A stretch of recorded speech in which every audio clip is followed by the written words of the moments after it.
Как выглядит типичная квартира в Лондоне и сколько стоит обставить ее с нуля? Мы переехали в Лондон и сразу столкнулись с очень непростой бытовой задачей — поиск жилья и его обустройство. Ну и вообще я ни разу не переезжала в квартиру, в которой просто голые стены. Это видео про то, как мы обустраивали квартиру с 2 спальнями с нуля, покупали мебель, декор и пытались уложиться в рамках разумного бюджета. Это уже 3-й год нашей эмиграции, поэтому, казалось бы, я должна привыкнуть, ведь я переезжала десятки раз. Но на деле здесь все не так просто, потому что цены здесь на мебель очень высокие, как и на доставку. А в конце я обязательно дам все ссылки на то, что мы покупали, и расскажу, сколько же в итоге нам стоило оформить квартиру с нуля в Лондоне. Ну что, сегодня мы встали в 2 часа ночи, чтобы в 7 часов вылететь из Дюссельдорфа в Лондон. Мы уже на месте в нашей квартире, в которой мы будем теперь жить в Ричмонде. Очень устали, но впереди еще куча работы, потому что нужно забрать вещи из хранилища, разобрать их, немножечко обжиться, скоро привезут матрас для дочки. В общем, тут как бы еще дел дофига. Но я очень рада, что мы наконец-то причалили куда-то. Так, нужно символически поставить кое-что очень важное. Вот это я когда-то сделала такую рамочку с всякими билетами, куда мы ходили с мужем на свидание, были в ресторане в темноте в Москве когда-то. И даже монетка с Кубы, по-моему, это. Вот такой подсвечник тоже не могли не взять. Это нам родители из Голландии привезли, из Амстердама. Еще из особо ценного я с собой привезла в ручной кладе коллекцию винтажной посуды, которую покупала на винтажках в Германии. В основном это Велерой Бох и Розенталь. А что-то, конечно, разбилось. Тут я рассказываю с любовью про каждую чашечку, но в видео вы это не выдержите, наверное. Кстати, напишите в комментариях, кто тоже фанат посуды и фарфора. Перелет, перетаскивание вещей, когда ты спал 2 часа, дается очень тяжело, и мы отсыпались после этого сутки. Потом сразу погнали в Икею за самым необходимым. Блэкаут-шторы, вешалки, коврик, базовая посуда. Еще одно наше приобретение в Икее вчера, временное решение. Но наш завтрак по-прежнему выглядит вот так. Да, Ренат? Да. По-настоящему, конечно, чувствуешь себя дома, когда делаешь кофе, любимую чашечку. Машинку, кстати, перевезли просто в ручной кладе, в рюкзаке. Очень удобная. Цель нашей экспедиции сегодня — изучить, рынок подержанной мебели, посмотреть, что там. Может быть, там есть какие-то прикольные антикварные варианты. Еще сегодня я справилась с задачей создать счет на оплату воды. Ну, в общем, вот так вот. Переездные дела двигаются. Ура! У нас классный райончик, конечно. Просто идем, как будто бы это милая деревенечка, очень красивые домики. Погода у нас просто шик, да, Ренат? И, кстати, здесь водятся орлы. Да, мы видели орла вчера, в небе большого. Да, и сейчас у нас 127 градусов. Очень жарко. Не забывайте. Чтобы остаться в рамках бюджета, мы рассматривали подержанную мебель, предложение на Facebook Marketplace. Но оказалось, что это не так уж и выгодно, экономия в пару сотен фунтов легко съедается доставкой, если это какая-то габаритная мебель, да, и предложение, конечно, очень ограничено. Но если у кого-то есть машина, и вы хотите очень дешево обставить квартиру, такой вариант хорош. Вообще, чарити-шопы — важная часть британской культуры, особенно заметной в Лондоне. Это благотворительные магазины, продающие подержанную одежду, книги, мебель. Прибыль направляется на поддержку различных благотворительных организаций. И в Лондоне такие магазины буквально на каждом шагу. Когда я жила в Дюссельдорфе, там всего 3-4 магазина было на весь город. Кстати, раз зашла речь про Германию. Мы 3 года с семьей живем в эмиграции, жили в Индонезии, на Бали и в Германии. В Лондон переехали из Дюссельдорфа. У меня есть отдельное видео о том, почему мы вообще сюда решили переехать. Если вам нравится контент про эмиграцию и путешествия, поддержите это видео лайком, подпишитесь на меня. Тут будет еще много про обустройство, жизнь эмигрантов.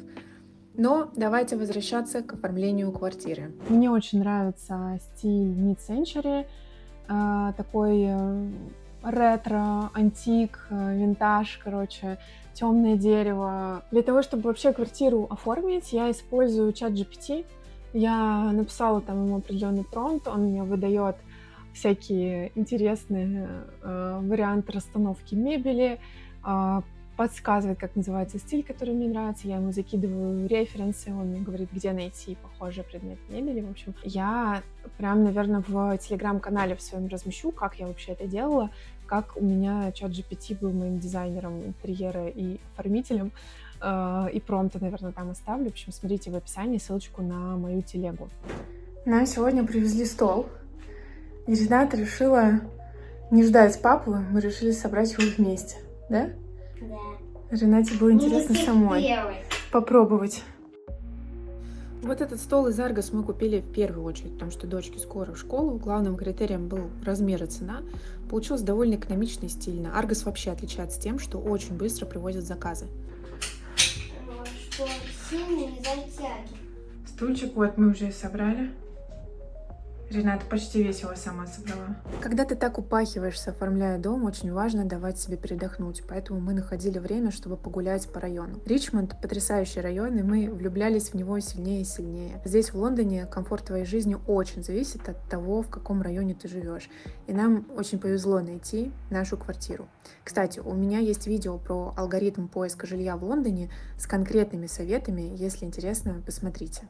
На выходных мы поехали смотреть мебель, оформлять заказы в Кройден. Там есть несколько мебельных в одном месте. Ikea, Dunelm, Next. Помимо заказа мебели с доставкой мы купили еще вещи для хозяйства в Ikea. Чек получился примерно на 100 фунтов. Что еще вам хочу показать? Я хочу показать покупки из Ikea и вообще, что я купила на этих выходных. Я купила свою мечту. Это вода в ней просто осталась. Стальная сковорода.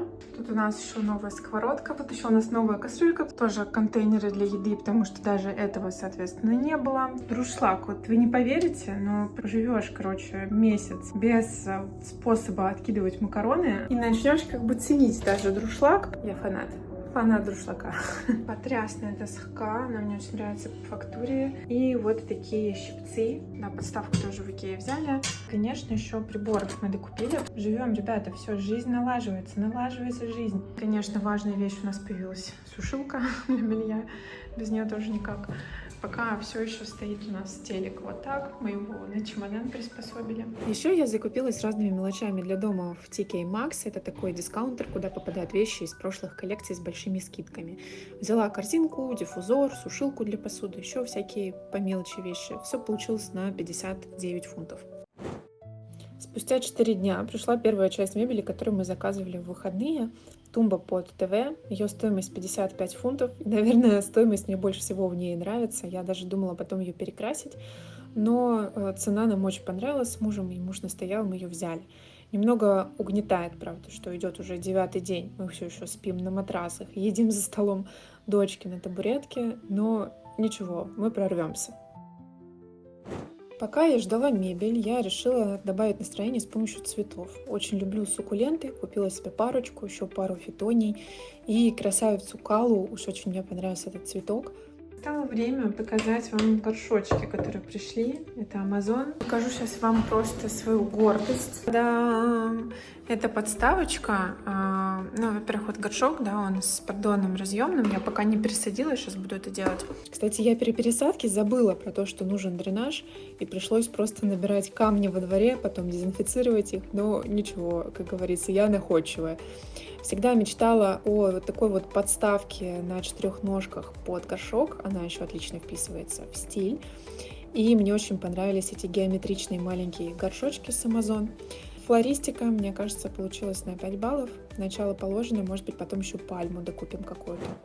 Вы даже не представляете, что случилось. На дворе четверг. И что это у нас тут? Что у нас тут? Что у нас тут? Что? Это же у нас 4 стула. Диван и стол. Господи, это такое счастье. Мы близки к тому, чтобы закончить хотя бы вот самым необходимым.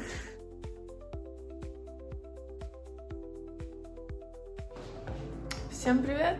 Это репортаж собранного дивана.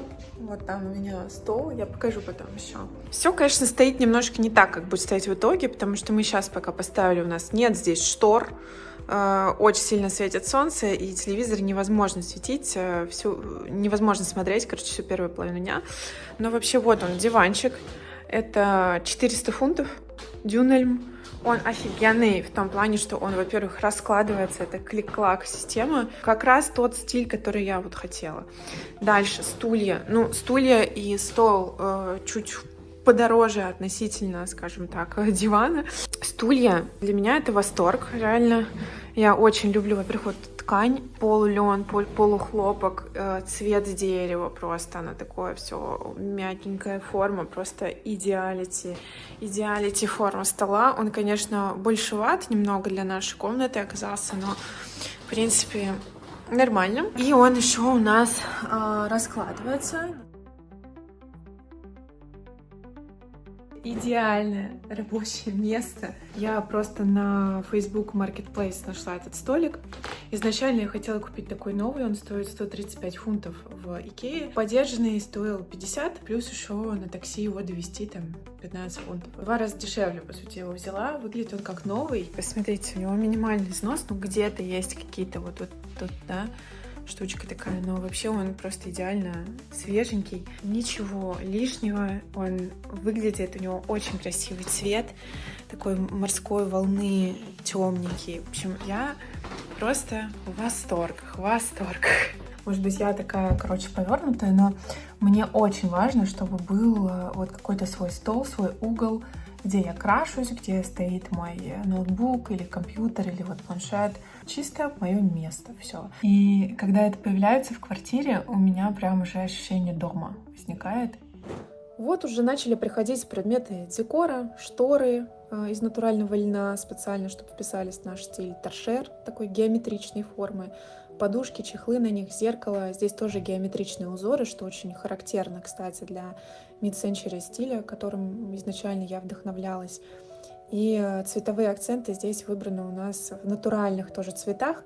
Это желтый, приглушенный такой оранжевый, зеленый. Это все цвета земли, скажем так. Это все характерно очень этому стилю. Ну, а в центре Ричмонда я нашла магазин датский, называется Søstrene Green. Надеюсь, правильно произношу. И влюбилась я там примерно во все. Купила посуды, принадлежности для кухни. Все очень красивое. В общем, сейчас я покажу, что у нас получилось. На мой взгляд, получилось просто за те деньги, которые мы потратили, за то время, которое мы потратили, получилось просто офигенно. Я лично очень довольна. Ну что, показываю финальный результат гостиной, именно в вечернем виде. Готово? 1, 2, 3. Вот такая красота. Не обращаем внимания на сушилку. Мягкий теплый свет от торшера из H&M. Здесь у нас пока еще не хватает какого-то шкафчика для вещей. Здесь мы уже провели несколько вечеров за сериалом «Корона». Мне действительно очень нравится, как получилась вот эта зона. Табуретка превратилась в столик. Вот такой коврик у нас здесь выделяет эту зону. Чудесное зеркало для селфи. Да, конечно, тут можно еще работать над какими-то вещами, докупать дальше мебель. Но в целом, я считаю, это уже уют. Напишите в комментариях, как вам результат вообще моего дизайн-проекта и наших с мужем усилий по сборке вот этого всего. Учимся к дочке. Можно. Давай покажем, да? Что у нас тут? У нас тут кровать собранная, очень красивая. У кровати покажешь, что там внизу есть? Ты знаешь, что там открывается, да? Там сейчас лежат чемоданы. Да, кровать из Икеи, на самом деле, очень быстро собрал муж.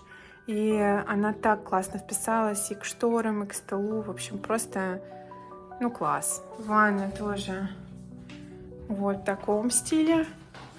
Ну и пока максимально недоделанная спальня, но тем не менее уже тоже наметки есть. Ну что, лично я очень довольна, как за 2,5 недели, за 2 с небольшим тысячи фунтов получилось создать домашний уют. Полный список мебели, алгоритм, как с помощью чата GPT оформить любую комнату, я оставлю в своем ТГ-канале. В следующих видео я расскажу о первых днях в Лондоне с точки зрения событий. Будет влог про адаптацию, местные традиции с днями рождения, школу, закупка продуктов с ценами будет и вообще будни иммигрантов в Лондоне. Ну и советую вам посмотреть видео про сравнение жизни в Лондоне и Германии. Поставьте лайк этому видео, не забудьте подписаться и оставайтесь со мной, если вам понравилось и интересно. Пока!